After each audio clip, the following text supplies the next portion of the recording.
아버지는 사연이다. 오늘은 면도를 더 정성껏 해드려야지.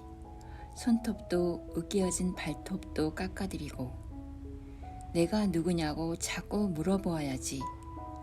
TV도 켜드리고 드라마도 재밌게 보시라고. 창밖에 잠깐 봄눈이 내린다고 새들이 집을 짓기 시작한다고 귀에 대고 더 큰 소리로 말해야지. 정호승 시 아버지의 마지막 하루 중. 아버지는 1924년 삼낭진에서 태어나 6살 때 할아버지를 따라 일본으로 건너갔다. 1919년 3.1운동 이후 일본은 식민지 조선 지배 방식을 바꾸었다. 조선 총독부는 무단 통치를 끝내고 문화 통치를 시작했다. 한편 일제는 부족한 노동력을 보충하기 위해 한국인 노동력 동원을 시작했다. 할아버지는 1930년 일자리를 찾아 가소를 이끌고 오사카로 갔다. 중국 침략 전과 후 일제의 노동력 충원 방식은 달랐다. 중국 침략 전 일제는 조선 노동자들을 모집해 일본의 토목공사나 광산 등에서 집단 노동을 시켰다. 중일 전쟁 이후에는 강제징용이었다.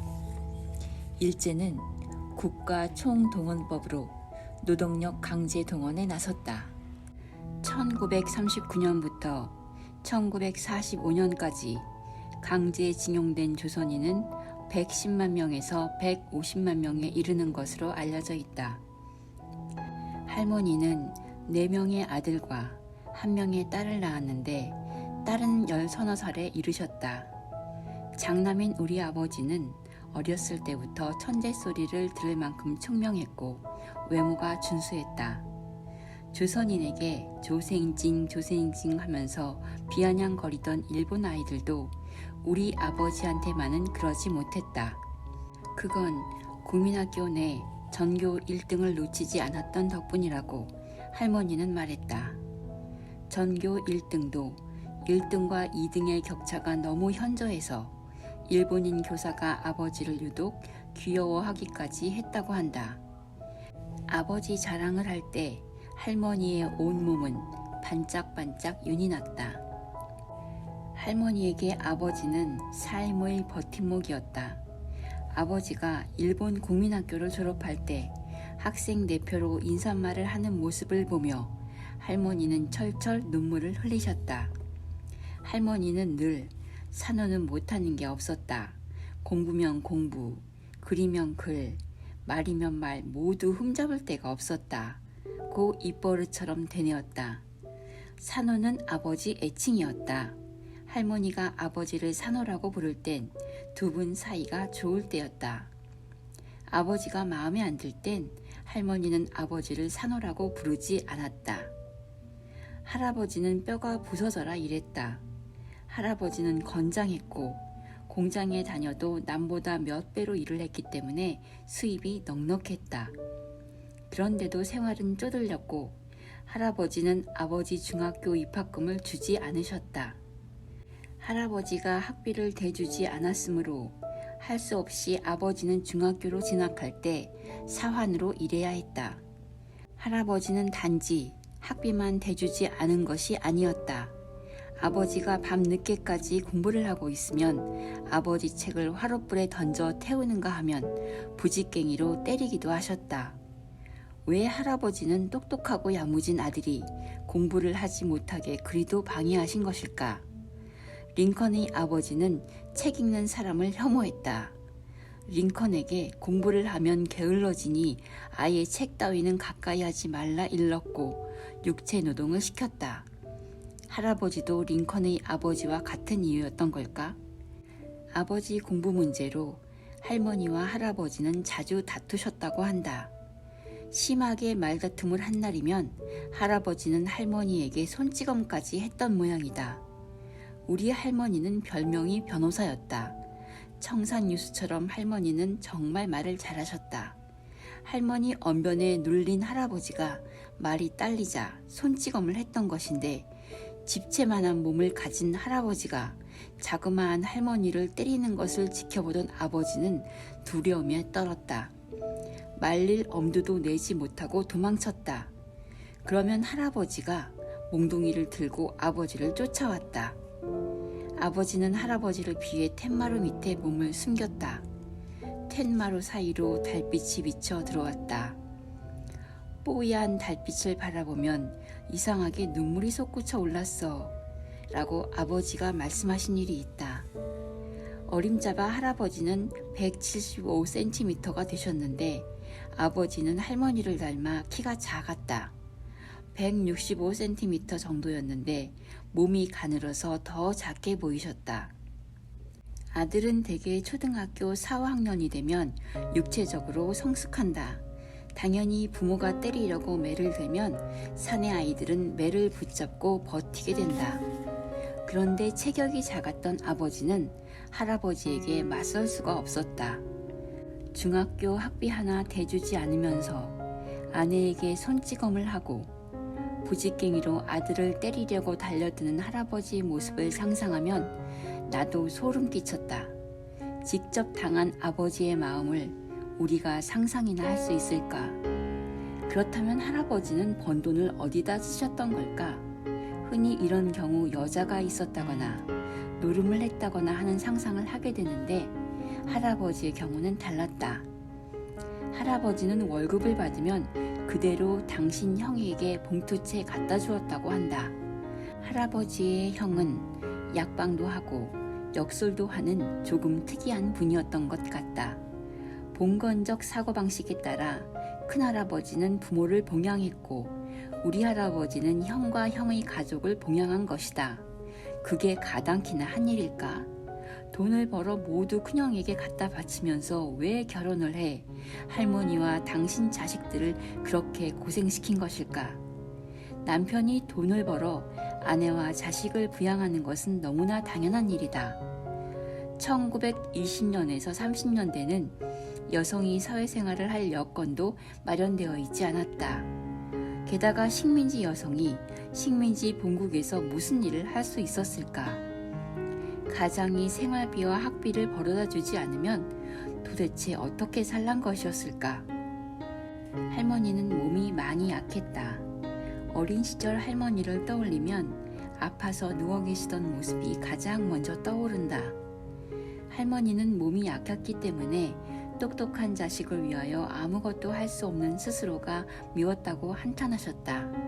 할머니는 건강만 허락하면 생선이라도 떼어다가 팔고 싶었다. 신동 큰아들을 공부시키고 싶었다. 할머니는 밤새 혼자 공리를 했다. 내일 새벽 대바람에 일어나 어시장에 달려가야지. 생선을 한 광주리 싸게 사와야지. 그걸 이고 장에 가져다 팔아야지. 돈을 벌어야지. 막상 아침이 되면 지난밤의 각오는 온데간데 없이 사라져버렸다.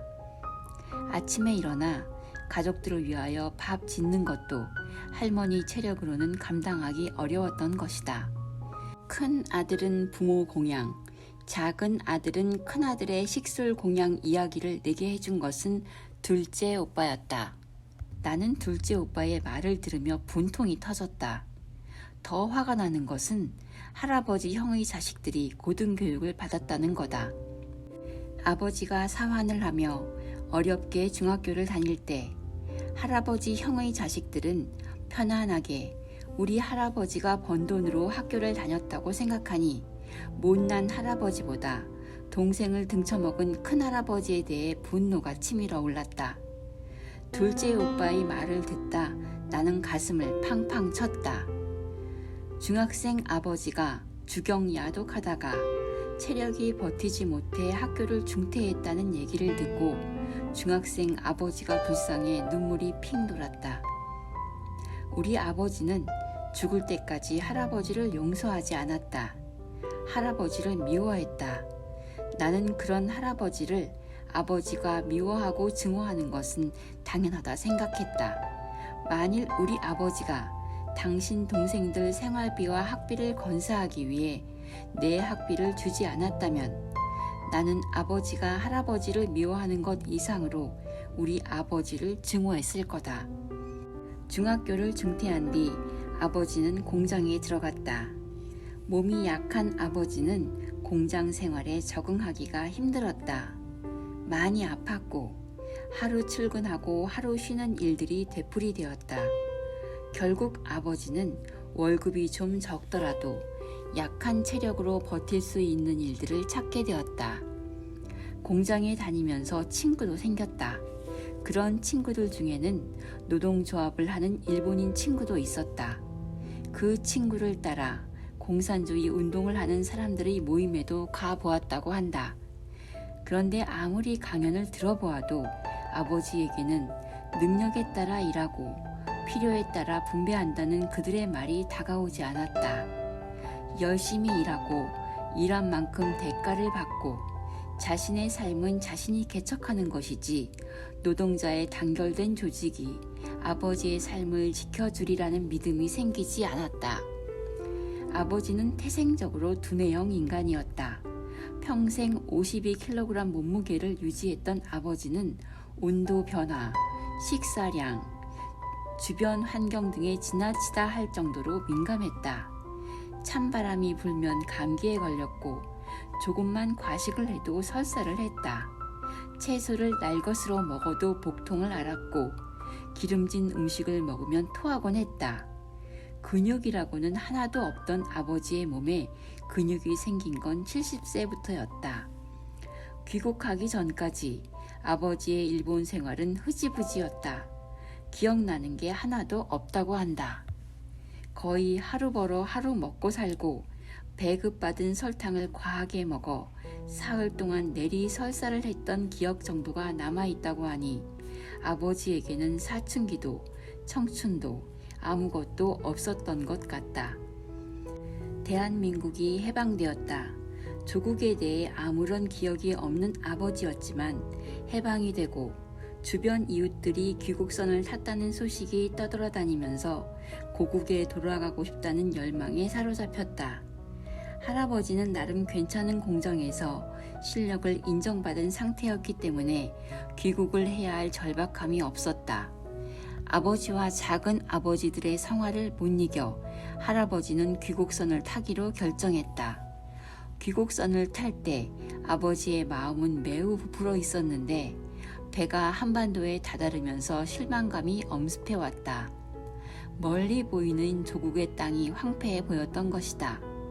아버지가 마음속에 그리던 조국은 녹음이 우거지고 한없이 넓은 품으로 아버지를 받아주는 곳이었다.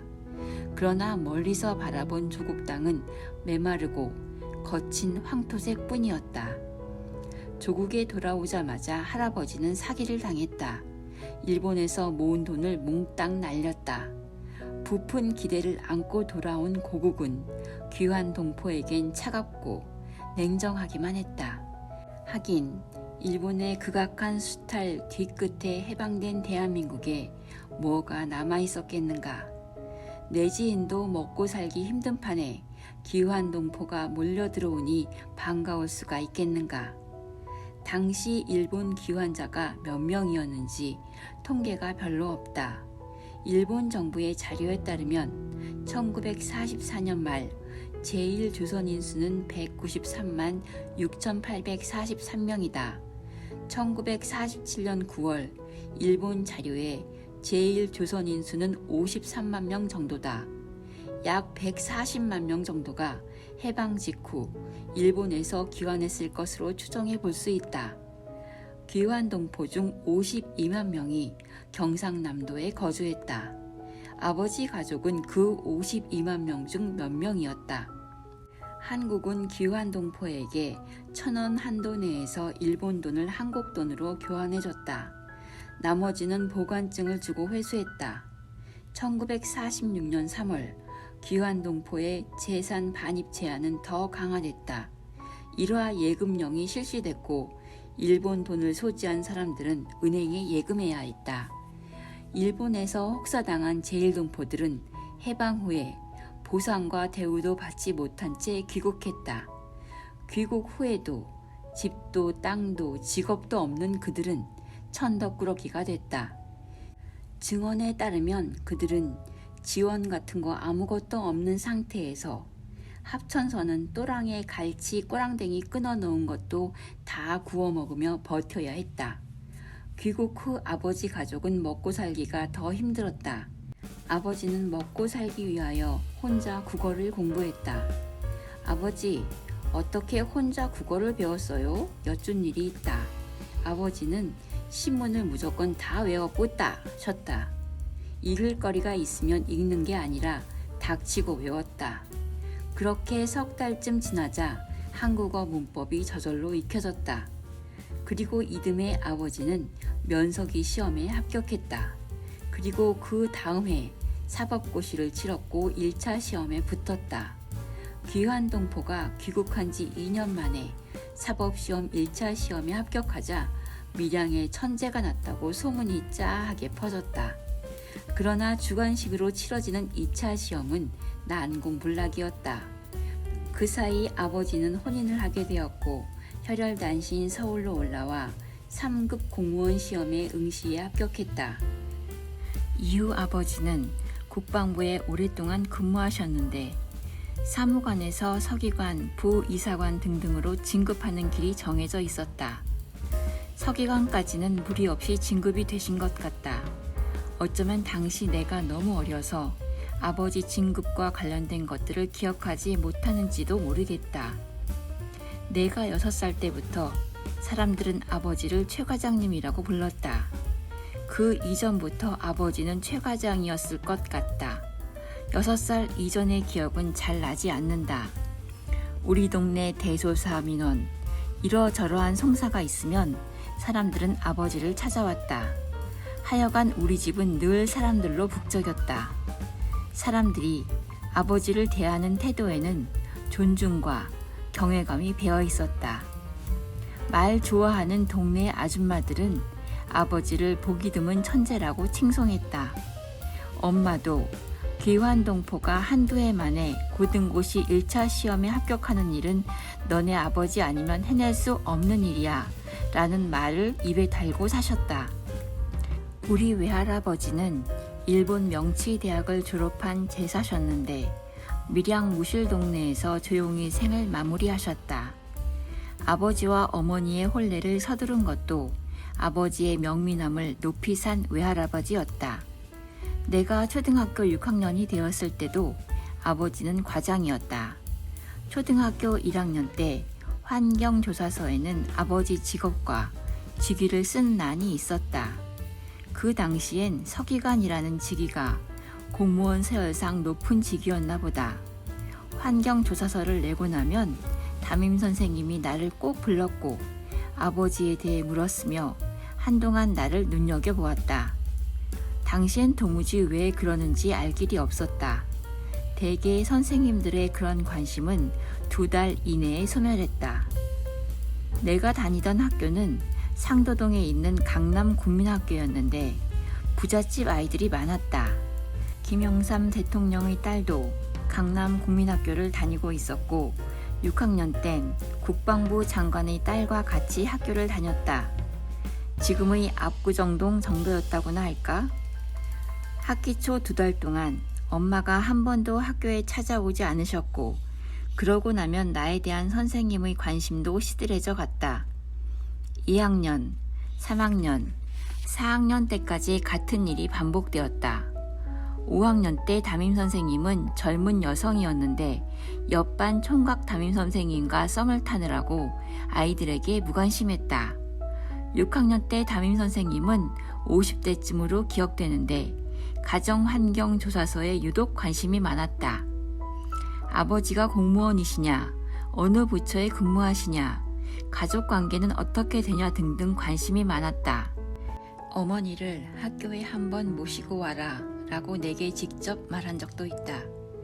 그 당시엔 육성회비 봉투를 학생들에게 나눠주고 수업료를 내게 했다. 등급 수업료제였는데 150원부터 시작하여 600원까지 등급이 나눠져 있었다. 따지고 보면 육성회비 징수는 불법 소지가 있었던 것 같다. 1970년부터 학부모의 자진협찬 형식으로 마련하는 회비 같은 것이었는데 사친회비라고도 불렀다. 나는 450원을 내겠다고 약정했다. 그런데 담임선생님이 나를 불러 아버지가 공직에 계신데 450원이 뭐냐, 600원을 내라 라고 말씀하셨다. 150원을 올린다는 것은 큰일이었다. 그렇지만 담임선생님을 거스를 수는 없었다. 학교를 마치고 집에 돌아가 엄마에게 담임의 말을 전했다. 엄마는 아무 말도 하지 않으셨다. 옆에 계시던 아버지가 봉투를 가져가더니 만년필로 450원이라고 쓰인 글자를 지우고 600원이라고 고쳐 쓰셨다. 왜 그 장면이 이토록 선명하게 기억에 남는 것일까? 지금도 말 없던 엄마의 표정, 봉투를 가져가던 그때의 분위기가 뚜렷하게 느껴진다. 당시 150원이면 지금 얼마나 될까? 그때로 돌아가 곰곰이 생각해보면 막내인 나를 위하여 월 150원을 더 쓴다는 것이 가정 형편상 쉬운 일이 아니었던 것 같다. 나는 이남 3녀의 막내였는데 나만 유독 강남 국민학교에 다녔다. 우리 집은 상도동과 본동의 경계에 있었기 때문에 상도동에 있는 강남 국민학교에 갈 수도 있었고 본동에 있는 영본 국민학교에도 갈 수가 있었다. 강남 국민학교는 돈이 많이 드는 학교로 알려져 있었다. 상대적으로 상도동이 부자 동네였기 때문에 부잣집 아이들이 많았고 학력도 높았다. 강남 국민학교를 강남의 덕수라고 불렀다고 하니 거의 사립 수준으로 대접받던 학교였던 것 같다. 아마도 아버지는 막내인 나만은 돈이 좀 더 들더라도 좋은 교육 환경 속에서 공부하게 해주고 싶었던 모양이다. 당시 강남 국민학교에는 학내 수영장도 있었고 내가 졸업할 즈음에는 교내 체육관이 건립되기 시작했으니 교육 환경이 좋았음에 틀림없다. 그런데 학비로 월 150원을 더 부담해야 하는 현실을 맞닥뜨렸을 때 아버지는 많은 생각을 하셨을 게다. 그래도 막내딸 기를 죽이고 싶지 않아서 450원을 600원으로 고칠 때 어떤 심정이었을까? 600원 육성회비 덕분에 담임선생님의 나에 대한 관심은 조금 더 지속되었다. 그러나 그 후 채 한 달도 지나지 않아 담임은 나에 대한 관심을 끊었다. 아버지는 26살 무렵 밀양 박씨 집안으로 장가를 들었다. 엄마는 18살이었다. 외갓집은 그 동네에선 나름 큰 양반집이었다. 무실에 가면 밀양 박씨 집성촌이 있었는데 엄마는 밀양 박씨 본가의 큰딸이었다. 아버지가 면서기를 하면서 사법고시 1차 시험에 합격하자 외할아버지는 아버지를 점찍어 두고 살폈다. 아버지는 반듯한 외모뿐만 아니라 눈빛이 형형해서 범상치 않은 느낌을 주었다. 한마디로 꽃미남이었다. 내가 어린 시절 우리 동네 사진관에 가면 아버지의 사진이 걸려 있었다. 사진관 아저씨는 아버지가 인물이 너무 좋으셔. 어제도 요 앞 다방이라는 아가씨가 와서 너네 아버지 사진을 뽑아달라고 졸랐단다. 라고 말했다. 예나 지금이나 젊은 아가씨들의 팬심은 똑같나 보다. 외할아버지는 할 일 없이 면사무소에 가서 죽치고 앉아 아버지를 살펴보았다. 성실한지, 동네 사람들을 대하는 태도는 어떤지 꼼꼼하게 살폈다. 그리고 아버지를 사위로 들이기로 마음먹었다. 당시 엄마는 부산에 혼처가 있었다고 한다. 아마도 할아버지는 부산에서 들어온 혼사 제의가 마음에 들지 않았던가 보다. 엄마는 은근히 이 좁은 무실을 벗어나 부산 대처에 나가 살 수 있을까 설레이는 마음이 있었지만 할아버지의 뜻을 거스를 수가 없었다. 엄마는 웬만해서는 누군가를 원망하지 않는 사람이다. 그런데 외할아버지에 대해서는 크게 두 가지 불만을 품고 계셨다. 하나는 엄마 중학교 진학 문제였다. 엄마는 중학교에 가고 싶어 몇 날 며칠 할아버지께 애걸하다시피 했지만 할아버지는 여자가 많이 배우면 못 쓴다 며 끝내 중학교 진학을 허락하지 않으셨다. 한 사람의 인생이 결정지어지는 순간이었다. 엄마는 통이 크고 대인 관계가 원만할 뿐만 아니라 리더십이 있는 여성이다. 한마디로 지도자감이었다. 그때 할아버지가 엄마를 중학교에 보내고 엄마가 대학교까지 나왔다면 엄마는 훌륭한 여성 지도자로 성장할 제목이었다. 하여간 할아버지의 만류로 엄마는 소학교를 졸업한 뒤 더 이상 공부할 기회를 가지지 못했다. 다른 하나는 외할아버지가 부산 혼처를 마다하신 것이다. 엄마 입장에서 보면 부산 대처로 나가 살 기회가 사라진 것이었다. 결혼 후 두 사람은 2남 3녀를 낳았다. 엄마는 19살에 첫 아들을 낳았고 2살 터울로 첫 딸, 둘째 아들, 둘째 딸을 낳았다. 그리고 3년 후 막내인 내가 태어났다. 넷째와 다섯째 사이 터울이 1년 늘어난 데에는 사연이 있다. 엄마는 넷째를 낳고 사경을 헤매일 만큼 큰 병을 앓았다. 엄마 나이 29에 척추가리 S라는 무서운 병에 걸려 살기 힘들다는 의사의 판정을 받았다. 그때가 넷째, 즉 둘째 언니를 낳은 직후였다. 할머니는 가끔 내게 내 어미는 천벌을 받은 거다. 시부모 버리고 남편 따라 서울 가더니 죽을 병에 걸린 것이다 라고 말하곤 했다. 고등고시 2차에 떨어지고 면서기를 하던 아버지가 상급 공무원 시험을 보기 위해 서울로 올라갔다.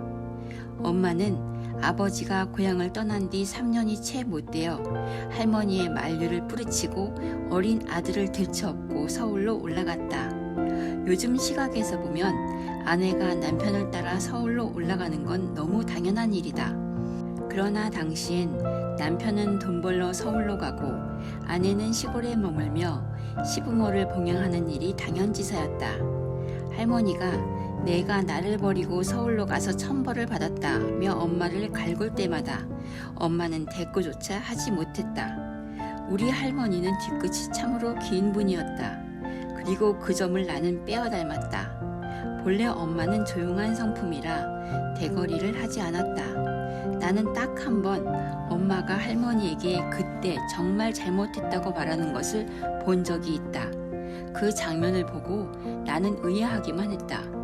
솔직히 어처구니가 없었다. 하여간 할머니의 저주에도 불구하고 엄마는 극적으로 살아났다. 엄마 담당 의사가 엄마에게 말했단다. 박의득 환자는 어렸을 때 잘 먹고 커서 회복력이 빨랐다. 당신이 살아난 건 기적이다. 엄마는 밀양 부잣집 딸이었고 마당에 암탉이 뛰어놀았다. 먹고 싶으면 언제든 닭을 잡아 삼계탕을 끓여 먹으며 컸다. 마을 앞 강가에서 철 옆에 잡은 민물고기 회를 원없이 먹었다. 그때 먹은 생선회보다 맛있는 회를 먹어본 적이 없다고 엄마는 회상했다. 내가 아무리 힘들다고 투정을 부려도 엄마는 반응을 보이지 않았다. 성가실 정도로 내가 징징거리면 엄마는 이런 말을 하셨다.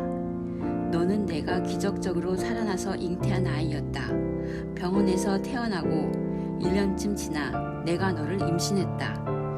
병원에 갔더니 한국인 의사가 당장 소파 수술을 하자 당신 이 아이를 낳으면 죽는다. 왜 이렇게 조심하지 않았느냐 겁을 주었다. 그런데 이상하게 나는 너를 낳고 싶었다.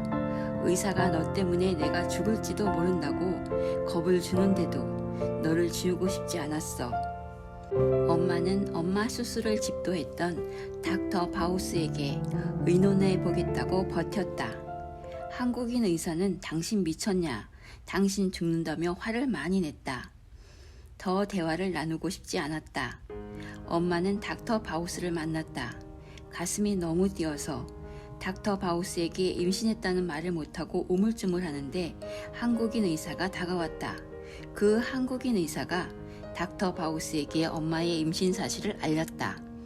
알아들을 수 없는 영어로 두 사람이 대화할 때 엄마는 두려움에 떨며 지켜보고 있었다. 한국인 의사의 말을 진지한 표정으로 듣고 있던 닥터 바우스의 얼굴이 갑자기 환하게 밝아졌다. 닥터 바우스의 입에서 이런 말이 터져나왔다. 판타스틱 베이비, 미라클. 세상에 태어나느냐 못 태어나느냐 내 운명이 결정지어지는 순간이었다. 무슨 말인지 알아들을 수 없었지만 닥터 바우스의 얼굴이 환해졌기에 엄마 얼굴도 덩달아 환해졌다. 서툰 한국말로 닥터 바우스가 말했다. 행운의 아기예요.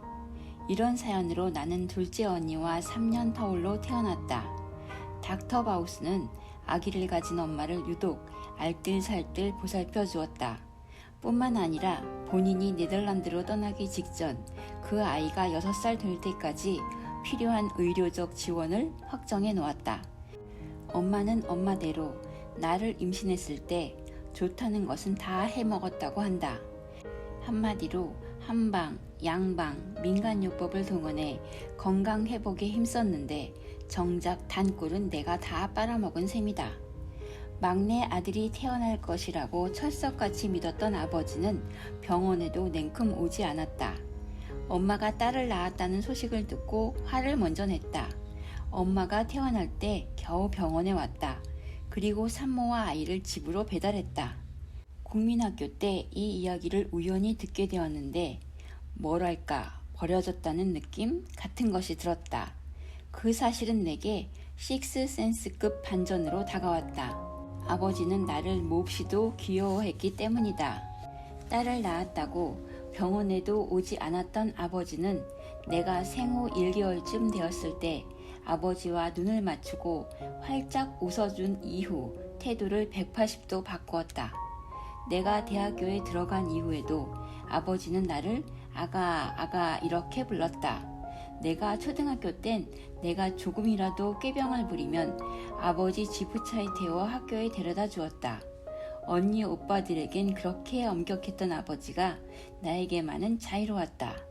어떤 어리광을 부려도 받아주었고 내 어린 시절 기억 속에는 엄마와의 스킨십보다 아버지와의 스킨십이 더 강렬하게 남아있다.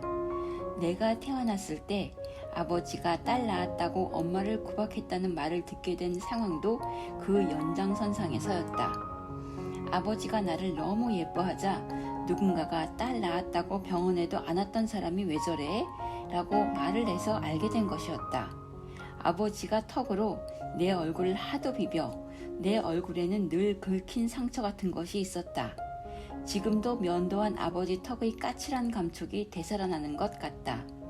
나는 어린 시절 엄마에 대한 기억이 거의 없다. 엄마는 늘 일을 하고 계셨고 집안일뿐만 아니라 부업으로 뜨개질을 하셨으므로 초등학교 이후 엄마와 살갑게 대화해본 기억이 거의 없다. 바쁘셨기 때문에 간섭도 거의 하지 않으셨다. 물론 용돈 등에 관해서는 인색한 분이 아니라서 1,000원을 달라 하면 2,000원을 주시고 10,000원을 달라면 15,000원을 주시는 분이셨다. 전체적으로 보아 엄마는 좋은 느낌으로 남아있긴 했다. 엄마는 내가 6살 될 무렵부터 소위 부업으로 이 일 저 일 마다하지 않고 하셨다고 한다. 은수저 장사, 찐빵 장사, 만화가게 등등 여러 가지 일을 하셨다.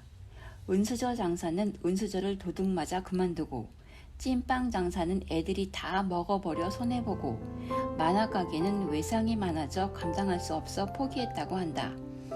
이후 뜨개질을 시작하셨는데 손재주가 좋은 엄마는 곧 인정을 받았고 혼자 시작했던 뜨개질이 날로 번창해 급기야 사장님 소리를 듣게끔 되신 거다. 눈을 감고 어린 시절을 떠올려 본다. 그러면 커다란 대청마루에 6살 배기 꼬마 아이가 혼자 우두커니 앉아있는 광경이 떠오른다. 엄마가 은수저 장사를 할 때인가 보다. 아침 일찍 일어나 엄마는 온 가족에게 밥을 해먹이고 도시락을 싸 남편과 아이들을 학교와 직장에 보냈다. 그리고 나를 씻겨 머리를 빗겨주고 나서 집을 나섰다.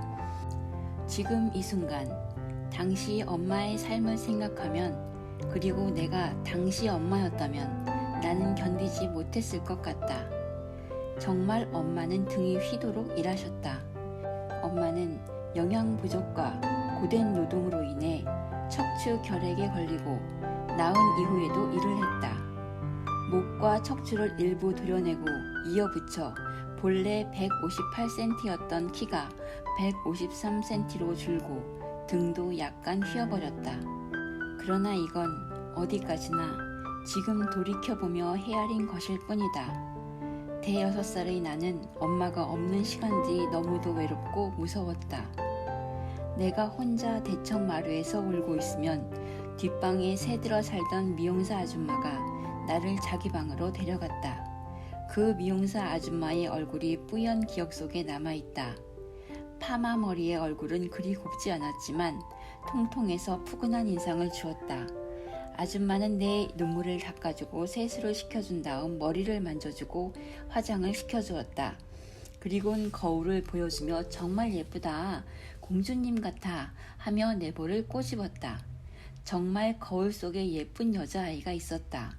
그 순간만은 외롭지 않았고 무섭지도 않았다. 어떤 날은 둘째 언니를 따라 학교에 갔다. 둘째 언니 자리 옆 교실 바닥에 쪼그리고 앉아 둘째 언니 의자에 몸을 기대고 있었다. 언니 담임 선생님은 어떤 날엔 나를 방치했고 어떤 날은 나를 불러 내 손에 동전 몇 잎을 얹어주며 운동장에 나가 놀라고 했다. 집에서라면 싫다고 때를 썼을 거다. 그러나 어린 나이에도 나를 운동장에 나가서 놀라고 할 때 언니 담임 선생님의 표정은 근엄해 보였다. 기가 질린 나는 아무 말 못하고 뒷걸음질 쳐서 교실을 나왔다. 그럴 때마다 교실 문 앞에서 하염없이 서 있었다. 둘째 언니와 문 하나를 사이에 두고 있다고 생각하면 마음이 푸근했다. 어떤 날은 문 앞에 서 있을 수 있었고 어떤 날은 둘째 언니 친구들이 나와 빨리 운동장으로 나가라며 나를 재촉했다. 언니가 다니던 영본 국민학교 운동장은 크지 않았다. 어린 내게도 그렇게 보였으니 실제로는 매우 작았을 테고 영본 국민학교 자체가 본동 국민학교에서 분교했기 때문에 규모가 그리 크지 않았다. 운동장으로 나가 나는 뺑뺑이에 걸터 앉았다. 해가 있는 날은 괜찮았는데 비가 오거나 눈이 올 때는 정말 낭패였다. 어떤 날은 갑자기 소나기가 쏟아지기도 했다. 나는 생쥐가 되어 학교 건물 입구 처마 밑에 쪼그리고 앉아 있었다. 당시를 가만히 생각해보면 외로웠다. 무서웠다. 한없이 기다렸다. 이 세 문장 외에 떠오르지 않는다. 6살 배기 꼬마가 혼자 방치되어 시간을 보내야만 했던 상황은 내 무의식 속 아픈 상처로 각인돼 있다. 내가 만 5살 될 무렵, 말하자면 1966년은 1차 경제개발 5개년 계획이 진행되는 중이었다. 4.19 혁명으로 이승만 대통령이 미국으로 쫓겨가고 잠시 민주정부가 들어섰지만 5.16 쿠데타로 무너졌다. 쿠데타로 정권을 잡은 박정희 정부는 민정 이양호 대통령이 되었다. 쿠데타로 집권한 이후 정치 세력은 정당성이 결여되어 있기 때문에 국민의 지지를 얻으려면 경제적 성공이 필수였다. 박정희 대통령은 그의 일본인 멘토의 조언을 받아들여 경제 개발을 추진했다. 지금이나 그때나 경제가 잘 된다는 말은 일자리가 늘어난다, 소득이 올라간다는 말과 동의어다. 기업이 늘어나고 가게가 생긴다는 말이다. 그러니까 엄마는 그런 틈을 타 이런저런 부업을 시작해 본 것이다. 우리 엄마만 그랬겠는가? 당시엔 변변한 직업이래봐야 공무원, 교사, 은행원 등등 많지 않았다. 주부들이 이런저런 부업을 찾아 뭔가 해보려고 애쓸 때였고 대한민국 전체가 꿈틀꿈틀댈 때였다. 엄마도 그 부업 전선에 뛰어든 것이었다. 자식들을 더 잘 키우려고 나선 것이므로 엄마는 간절했다. 그래서 엄마는 내가 가끔 엄마가 날 버리고 나갔다, 그래서 내가 정서불안이 됐다고 말할 나치면 호강에 겨워 유광에 똥 싼다며 큰 소리를 치실 수 있는 거였다. 특히 뜨개질은 엄마가 1960년대 말에 시작하여 70년대 전성기를 거쳐 80년대 말까지 하신 일이다. 그것도 가만히 보면 박정희 정부의 대외무역 정책과 무관하지 않다. 박정희 정부는 대외 가공무역을 거쳐 중화공업 육성 정책으로 나아갔다. 가발과 뜨개질을 비롯한 섬유 제품 수출은 주요한 부가가치 생산 품목이었다. 말하자면 엄마는 정부의 경제정책 방향, 육성산업, 시대의 흐름을 타고 돈을 벌어들인 여장부였다. 엄마가 엄마의 친구들과 만든 뜨개질 제품들은 주로 일본으로 수출되었다. 엄마는 정말 솜씨가 좋았다. 뜨개질로 형형색색의 예쁜 꽃 모양을 만들고 나서 그것들을 이어붙여 조끼를 만들고 치마를 만들었다. 엄마 무릎에 누워서 엄마가 오각형 모양의 꽃을 만들기 시작한 것을 보고 잠들었는데 1시간쯤 잠을 잤을까? 일어나 보면 엄마는 조끼 하나를 만들어 놓으셨다. 납품 기일에 밀려 밤을 새는 경우도 잦았다. 그럴 때면 나는 엄마 옆에 웅크리고 새우잠을 잤다. 이상하게 엄마 젖을 만지지 않으면 잠이 오지 않았다. 나는 막내여서 6살까지 엄마 젖을 먹었다. 내가 엄마 곁을 맴돌며 계속 살아온 것이 6살까지 젖을 먹은 탓이라며 언니들이 나를 놀려대곤 했다. 언니 오빠들을 공부시킨 열성에 비하여 엄마, 아버지의 나에 대한 그것은 제로에 가까웠다. 그냥 내버려 두었다. 중학교 2학년 때 아버지의 3일 실직과 아버지의 축 처진 어깨를 본 이후 나는 좀 달라졌다. 반에서 18등이라는 내 성적에 충격을 받았던 아버지를 위로하고자 공부를 좀 하게 되었는데 표면적으로 이후 나는 줄곧 우등생이긴 했다. 주변 친구들은 학교 선생님으로부터 과외 교습을 받았다. 나는 물리와 수학을 좀 더 공부하기 위하여 새벽 학원에 등록했었는데 별로 도움이 되지 않았다. 새벽 4시에 일어나 5시 20분까지 학원에 가야 했다. 나는 단 하루도 결석하거나 지각하는 일이 없었다. 그렇지만 수학이나 물리는 내 적성과는 거리가 먼 과목이었고 열심히 받아 적었지만 지금도 기억에 남는 것이 거의 없다. 그때를 생각하면 잠이라도 더 자둘걸. 돈 날려 잠 날려 안타깝기 그지없다. 우리 언니 오빠들은 모범생으로 학업을 마치고 공무원, 교사, 대기업 직원으로 취업했다. 얌전한 아들, 딸로 아버지 플랜대로 살았다. 엄마는 내가 여대를 나와 시집 잘 가서 살림하고 애 키우며 살기를 바라셨다. 그래서 공부를 썩 잘하지 않아도 괜찮다고 하셨다. 꼭 서울대를 가지 않아도 된다고 내게 반복해 주입시키곤 하였다. 여자 팔자는 뒤웅박 팔자라며 남편 잘 만나는 게 최고라고 세뇌시키다시피 말하셨다. 나중에 엄마는 딸 셋이 전부 직장 생활을 하게 되자 차라리 고등학교만 졸업시키고 시집을 보낼걸. 내 딸 고생, 손자 손녀들 고생, 나까지 덤으로 고생이다. 푸념하셨다. 그러다가 타고난 팔자는 거슬 수 없다시며 안 가르쳤다면 시장에서 생선 장수를 하거나 보따리 장수를 했을 거다. 혼자 묻고 혼자 답하고 혼자 위로하곤 하셨다. 2006년 7월 노무현 정부 때 나는 방송위원회 상근 부위원장으로 정부에 참여했다. 20년 동안 시민운동에 몸담고 있다가 정부에 참여하는 일이 쉬운 결정은 아니었다. 내게 부여된 공적 임무를 논하는 것은 차치하고 내가 부위원장으로 들어간 개인적 동기 중 하나는 아버지를 위로하고 싶은 마음이었다.